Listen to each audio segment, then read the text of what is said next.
I was 30 minutes away from booking my dream Alaska cruise when my phone buzzed. Diana Chen, my financial advisor for 12 years, never called on a Saturday. My hand was still on the mouse, hovering over the confirm payment button for the cruise I'd been planning since I retired from teaching 2 years ago. 8 days, 4 ports, everything I'd saved for. But something in the way my phone kept buzzing made my chest tight. "Robert, I need you to check your credit report right now." Diana's voice had that careful tone people use when they're about to tell you something terrible. "Don't panic, but I'm seeing something that doesn't make sense." I pulled up my laptop screen, fingers suddenly clumsy on the keyboard. "What are you talking about? I just checked my accounts last week. Everything was fine. Your credit score dropped 200 points in the last 45 days. The room tilted. 200 points.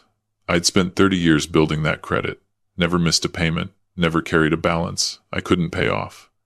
My score had been 780 last time I checked. Perfect. Pristine. The kind of credit that made loan officers smile. "That's impossible," I said. But even as the words left my mouth, I was logging into the credit monitoring site. The page loaded. The number that appeared made my stomach drop. "Robert, there are 7 new credit card accounts in your name." Diana's voice cut through the static in my head. "Total balance, $67,430. All opened in the last 6 weeks. All maxed out." I stared at my screen. 7 cards I'd never applied for. Macy's, Capital One, Chase, Discover, American Express, Citi, Bank of America. Each one showing a balance within $50 of the credit limit. Purchases I'd never made. Cash advances I'd never taken. Interest compounding daily. "I didn't open these," I whispered. "Diana, I didn't do this." "I know you didn't." Her pause stretched too long. "Robert, I need to ask you something, and I need you to think carefully before you answer. Who has access to your personal information? Social security number? Date of birth? Address?" My mind went blank. Then, slowly, horribly, the answer took shape. "Kevin. My son had been living with me for 18 months. Temporary," he'd said, when he showed up with 2 suitcases and a story about a layoff from his software engineering job. "Just until I get back on my feet, Dad. 3 months, tops. That was a year and a half ago. I'd given him the spare bedroom, the one that used to be his. Before he went to college, before he got married and divorced, before everything in his life seemed to fall apart in slow motion, I'd wanted to help. That's what fathers do. You don't abandon your kids just because they hit a rough patch. My son lives with me," I said slowly. "But Kevin wouldn't. Does he have access to your mail, your documents?" I thought about the filing cabinet in my home office, the one I never locked, because why would I need to lock things in my own house? The drawer where I kept tax returns, insurance policies, everything a person would need to steal an identity. He could access anything he wanted, I admitted. Diana was quiet for a moment. "Robert, I'm going to email you the statements. Look at the purchase patterns. Then I think you need to have a very serious conversation with your son. And Robert, you might want to consider calling the police." The police? My son? Those 2 concepts wouldn't connect in my brain. I hung up and opened my email. The statements Diana sent were 23 pages long. I started reading. Best Buy. $4,500. Cash advance. $2,000. ATM withdrawal. Same day I drove to Portland to visit my old teaching colleague in the hospital. Online gambling sites. $8,900 over 3 weeks. Sports betting. $12,000. My hands started shaking. I read every line, every purchase, every cash advance. The pattern was clear. Kevin had been careful. He waited until I was out of the house. He spread the purchases across different cards. He had the statements sent to paperless delivery, so I'd never see them in the mail. The door to the garage opened. Kevin's car. I heard him drop his keys in the bowl by the door, the same bowl he'd used when he was 16 and just got his license. "Dad, you home?" I couldn't answer. I was staring at a charge for $3,200 at a luxury watch retailer. I'd never owned a watch that cost more than $50 in my life. Kevin appeared in the doorway of my office. He was wearing a jacket I'd never seen before. Leather, expensive looking. In his hand was a coffee cup from that boutique place downtown that charged $7 for a latte. "What's wrong?" he asked. "You look like you've seen a ghost." I turned my laptop screen toward him. "What is this?" He glanced at it. For just a second, maybe half a second, I saw something flicker across his face. Recognition, fear. Then it smoothed into confusion. What am I looking at? 7 credit cards opened in my name. $67,000 in debt. And I didn't do any of it. Kevin's face went pale. "Dad, that's identity theft. You need to report this immediately. Do you think someone got your information? Maybe that phishing email you almost clicked last month?" I wanted to believe him. God, I wanted to believe him so badly. But I'd spent 32 years teaching high school. I knew what a guilty face looked like. I'd seen 1,000 kids try to lie their way out of consequences. "The delivery addresses are all this house," I said quietly. "The purchases happened when I was out. The timing is perfect. Too perfect." "Dad, you're not suggesting—" "I'm not suggesting anything. I'm telling you what the evidence shows." Kevin's expression shifted. The fear vanished, replaced by something harder.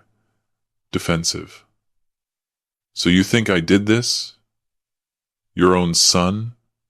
After everything I've been through? After losing my job, my marriage, my entire life, you think I'd steal from you? Did you?" The silence stretched between us like a chasm. "I can't believe this," Kevin said finally. "I come here for help, and you accuse me of being a criminal. You know what, Dad? Maybe I should just leave. Maybe I should have known you'd turn on me too, just like everyone else." He was good. I had to give him that. The hurt in his voice sounded genuine. The wounded son, betrayed by his own father. But I'd read those statements. I'd seen the gambling charges, the cash advances, the luxury purchases.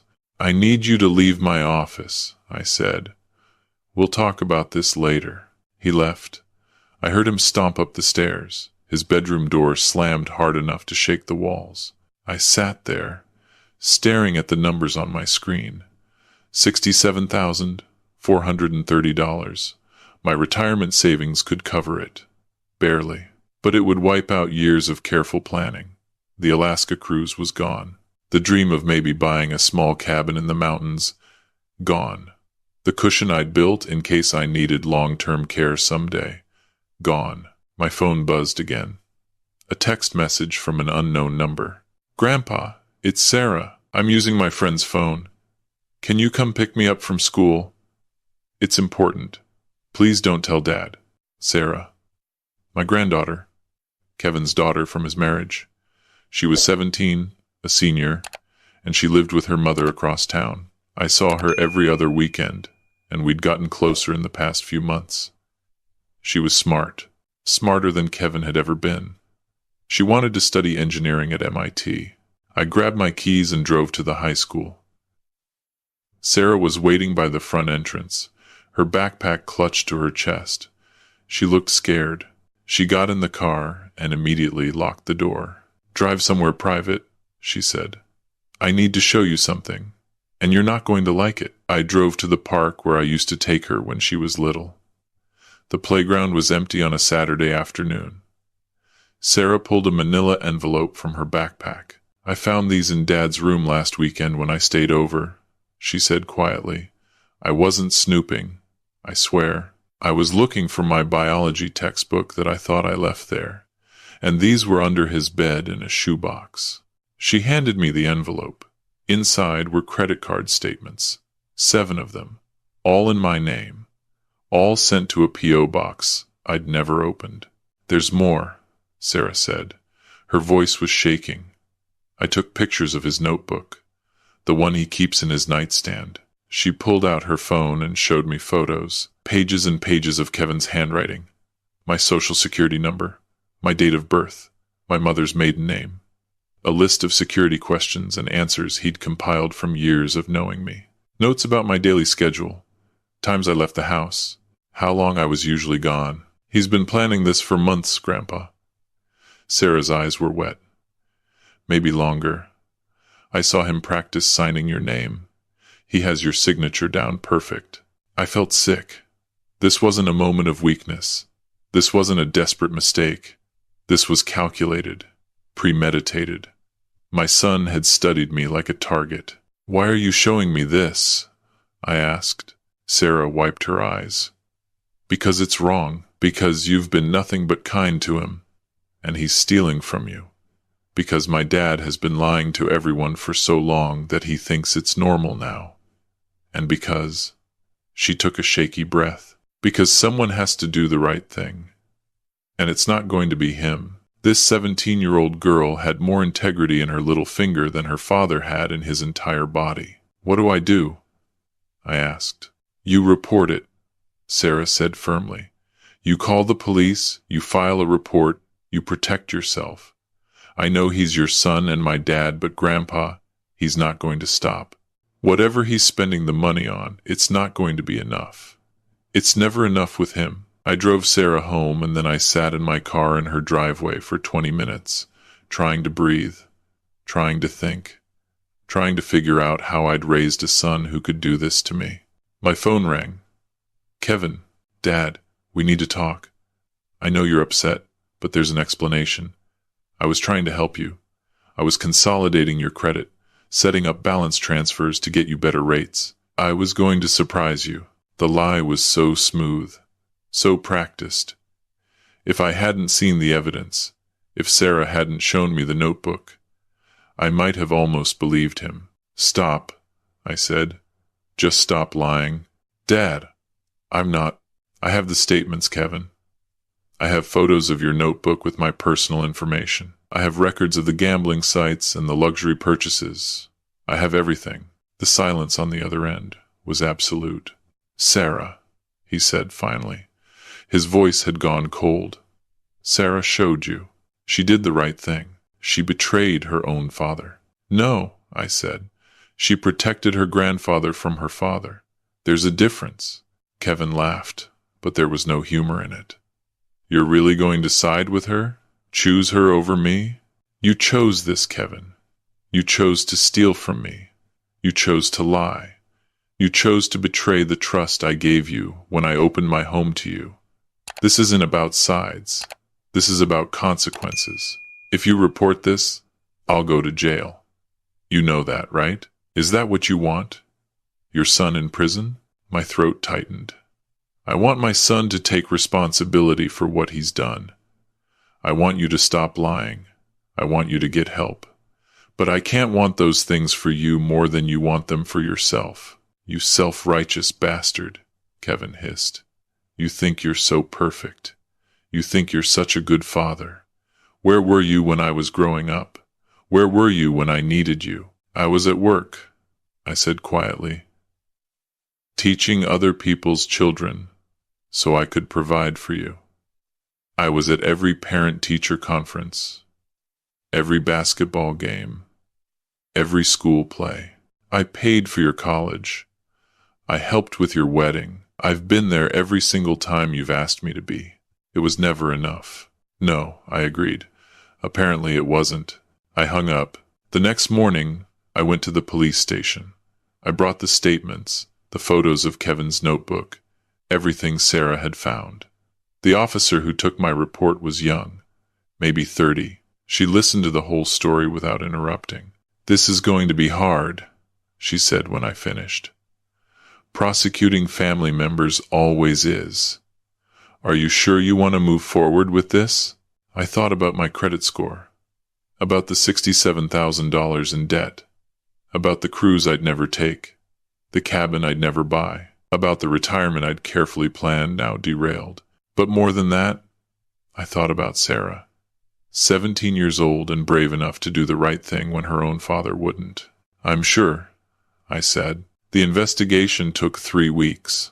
Kevin hired a lawyer who tried to argue that this was a misunderstanding, that Kevin had been authorized to use my information, that I was experiencing age-related confusion. I sat through a medical evaluation where a doctor confirmed I was completely competent. Sharp as a tack, he said. Sharper than most 40-year-olds he saw. Kevin's lawyer tried to get Sarah to recant her testimony. She refused. She sat in that police station, calm and steady, and told the truth about what she'd found. The evidence was overwhelming. Kevin pled guilty to 7 counts of identity theft and fraud. The prosecutor pushed for prison time. Kevin's lawyer pushed for probation. The judge was a woman about my age. She'd been a teacher before going to law school, she said. She understood family dynamics. She understood the complicated relationship between parents and adult children. She sentenced Kevin to 2 years in prison, followed by 5 years of probation and full restitution. I sat in the courtroom and watched my son be led away in handcuffs. He didn't look at me, not once. Sarah came to live with me after that. Her mother was furious, blamed me for putting Kevin in prison, said I'd destroyed their family. But Sarah was 18 in 4 months. She could make her own choices. She chose to stay with me. We worked on her MIT application together. I helped her prepare for interviews. We spent evenings at the kitchen table, her working on calculus, me reading, comfortable in the silence. "Do you hate him?" she asked me one night. "My dad?" I thought about it. Really thought about it. "No," I said. "I don't hate him. I'm angry. I'm disappointed. I'm heartbroken. But I don't hate him. He's still my son, even after everything he did. Even after everything he did. Love doesn't work like a credit card, Sarah. It doesn't get maxed out and shut off. But love also doesn't mean accepting behavior that's harmful. You can love someone and still hold them accountable." Sarah got accepted to MIT early decision. Full scholarship. She cried when she opened the acceptance letter, and I cried with her. My credit is slowly recovering. The insurance covered some of the fraud. I'm making payments on the rest. The Alaska cruise is still a dream, just deferred a few more years. Maybe Sarah and I will go together when she graduates. Kevin writes to me sometimes from prison. Short letters. Nothing substantial. He talks about the weather, the food, the other inmates. He never apologizes. Not really. He says things like, "I'm sorry things worked out this way," or "I'm sorry you felt you had to report me." But he never says, "I'm sorry I stole from you. I'm sorry I betrayed your trust." I write back anyway. Short letters. I tell him about Sarah's achievements, about my volunteer work, about ordinary life continuing without him. I don't know if we'll ever repair our relationship. I don't know if Kevin will ever truly understand what he did, but I know I made the right choice. I know Sarah made the right choice. Sometimes doing the right thing costs you everything. It cost me my son, at least for now. It cost me my retirement cushion. It cost me the naive belief that family always means safety. But it taught me something too. It taught me that integrity isn't something you have when it's easy. Integrity is what you hold on to when holding on costs you something precious. Sarah understands that. At 17, she understood it better than her father ever has. I look at her sometimes, studying at the kitchen table, and I think about how character isn't inherited. It's chosen. Every day, in 1,000 small decisions, we choose who we want to be. Kevin chose greed. He chose lies. He chose to see his father as an asset to be liquidated rather than a person to be loved. Sarah chose truth. She chose courage. She chose integrity over loyalty to someone who didn't deserve it. And I chose to protect myself, even when protection meant prosecuting my own son. I chose to believe that love sometimes means boundaries. I chose to teach the hardest lesson a parent can teach, that actions have consequences.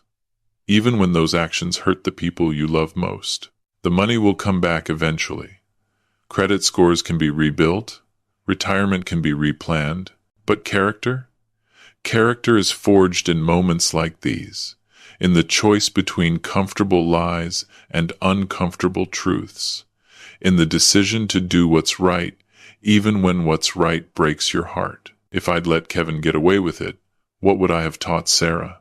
That family means never facing consequences, that love means enabling destruction, that being someone's father means being their victim.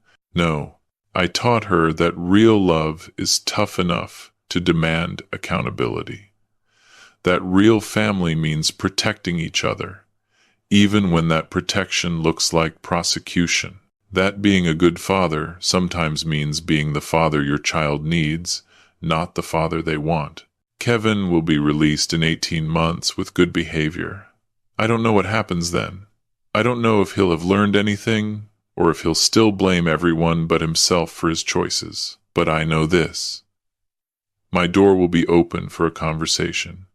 Not for him to move back in. Not for me to hand him another opportunity to betray me, but for an honest conversation between two adults about what happened and why. That's all I can offer. The rest is up to him. Sarah leaves for MIT in August. She's excited and terrified. I'm excited and terrified too, but for different reasons.